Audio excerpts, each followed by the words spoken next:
I thought we had a lot of fight. It was a really good game, and what we talked about is we've been on the unfortunate side of a lot of wins and losses this year. But our guys, what I told them, I say, if you can stay consistent and play the way we played tonight, and Duke's good. Duke's a really good basketball team, arguably the number one team in the country. I thought we did a really good job, and we had a lot of, in the first half, I thought we had great player and ball movement. Thought we really shared the basketball. We were able to get out in transition. I just thought they made a few more plays than we made, and obviously Cooper is as good as advertised. And I think he's the difference in the game. And if I got Cooper flag, I might win that too. But he's a good player, and I think John's done a good job of assembling a really good group of guys around a really good superstar. So we'll learn from this. We'll try to get better. We'll continue to work. I think our guys understand that we're capable of anything if we continue just to stick together and grind and play good basketball. So, questions? Kevin, what was it like seeing Trey Parker start 6 for 6 from the field and 3 from the perimeter? I'm getting really excited about our young guys. It's taking them a little while to come into their own. But, Paul has shown some moments last game. Now you got Trey Parker and Bryce. All three of those guys are really working hard. And we needed them to develop. Obviously, we don't have Mike James, and so we needed another guard to step up and play well. And those guys are starting to contribute, and I really like that. What were your thoughts on Dontrez Styles' game tonight? Obviously, got off to a hot start, the 4 fouls in the second half. Took him out of the game, but just your thoughts on his performance tonight. He was good. Corey, he was locked in. I thought he, came out focused. We scheduled Kansas so we could have in the non-conference to prepare us for any atmosphere that we're going to be in. And obviously, these are two of the better atmosphere, Kansas and Duke. And we didn't play well early at Kansas, but once we settled in, I thought we played them even throughout the entire game. I think that really helped us. Dontrez was one of those guys at Kansas that didn't play well early. I thought that game prepared us for how we played today. And I thought he was good. I mean, he came out, he was focused, he made shots, he was active, he drove the basketball, and he was rebounding the basketball. Coach, outside tonight, 7 of your last 9 losses came by a combined of 17 points, I believe. What's just your assessment of your team's ability to not be able to close these games and be on the other side of the win column? We just don't. We don't have a superstar.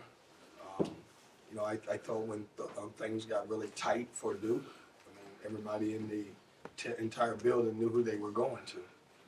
We've got a bunch of really good players that obviously need each other to play well, and so we don't have that closer in every game. We don't have a Jaquel Jones, a Quavion Smith, or even DJ Horn or DJ Burns.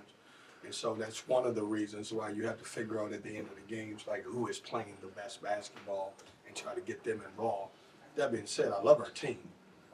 But this is one of the groups that, when you say team, we have to be a team to win because we don't have that guy that can go over 20 points a game. Obviously, John did a great job during the stretch. There was one person that was going to touch the ball at the Wake Forest game and also here, and it was going to be Cooper. And so we don't have that guy right now. Kevin, the slippage occurred in the first half, really second half, where they made their run. What were some of the things NC State was lacking then, and what were some of the things you guys did well when you closed the gap? Well, I thought the tables turned a little bit. We probably should have been up 7 points at half. I thought they missed the call when the ball got thrown out of bounds, and it kind of shifted a little bit. We obviously they came down, they threw it out of bounds, and then they got that 3-point play, which cut it to 4 points. And I think the momentum shifted. Basketball's a momentum sport. It shifted, and they went into halftime, and then I thought they came out very fired up at the end. To start the second half. When you flipped it, your guys were doing well in the second half. Yeah, we just we settled in. I remember the score. I want to say maybe 41-37, somewhere in there, and then we settled in, and we knew on their home floor, obviously, that they're going to make some runs, and we just never did. We didn't want the game to get away from us. We relied on our defense. I thought our defense was really good again tonight. But I'm proud of our guys. We scored a little bit better. We shot the ball better than we've done in the last few games. The questions with Cooper as a screener. It looked like you guys were doing some things differently than you would normally do defensively with Dontrez? You trying to stay out of switches against Cooper, and how do you think your team did? Yeah, Cooper's tough, man. I mean, if you put a small guy on him, he's got great size and he's take you. So we try to stay with like matchups in this game. We typically would switch 1 through 4, but it's hard. It's hard to switch against him. And then we went big, and I thought he did. Ben fouled him a couple times, fouled him on a 3-point shot. That's what makes him a good player.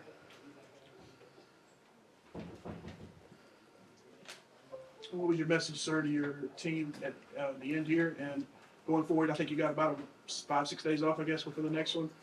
What's going forward? What do you want to build on? Yeah, I mean, we just got to continue to play. You know, we don't take moral victories in this program. We just don't. But we got to continue to get better. And unfortunate thing about us is we got to continue to work. And everybody in this team, obviously, you know, when you look at the talking heads, they've only got 5 of us that's going to make the tournament. And so we all have to continue to get better and continue to work for March. It's an unfortunate thing because I think we got at least 7, 8, 9 teams that I think are tournament worthy. But we all got to continue to get better and continue to get better and continue to get better. You know, the one thing I've asked them to do is can we get consistent? I didn't think Ben played great today. Marcus didn't have a great game. Trey did and Dontrez did.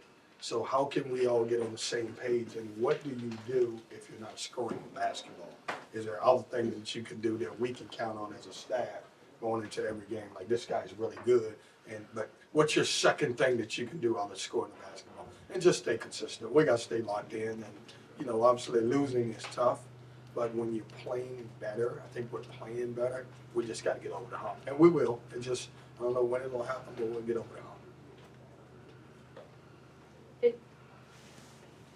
Your 3 best 3-point shooting nights have all come on the road in really tough environments. Is there a specific reason why, we've seen that here in the Hornets, but not necessarily at home?